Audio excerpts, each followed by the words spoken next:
டபக்குன்னு திருப்பூர்ல இருந்து எழுந்துச்சு மைக்க பிடிச்சாரு. என் நெஞ்சில் குடி இருக்கும்னு ஆரம்பிச்சு போலீஸ்காரங்களுக்கு ஒரு திட்டம், நெசவாளர்களுக்கு திட்டம், நடந்து வர்றவங்களுக்கு திட்டம், அப்படி திட்டமா போட்டு தள்ளி விட்டாரு. அவர் தான் சிஎம்.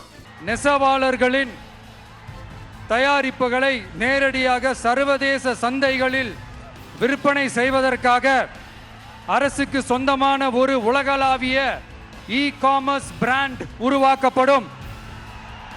மேலும் முக்கிய நகரங்களில் வெற்றி தறி விற்பனை நிலையங்கள், ஷோரூம்ஸ் அமைக்கப்படும்.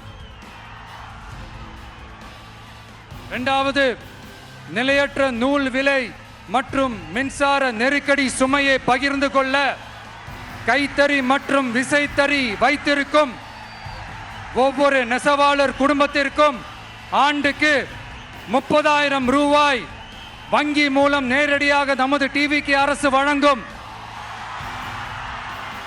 மூணாவது, கைத்தறிகளுக்கான இலவச மின்சாரம் 500 யூனிட்டுகளாகவும் விசைத்தறிகளுக்கான இலவச மின்சாரம் 1500 யூனிட்டுகளாகவும் உயர்த்தப்படும்.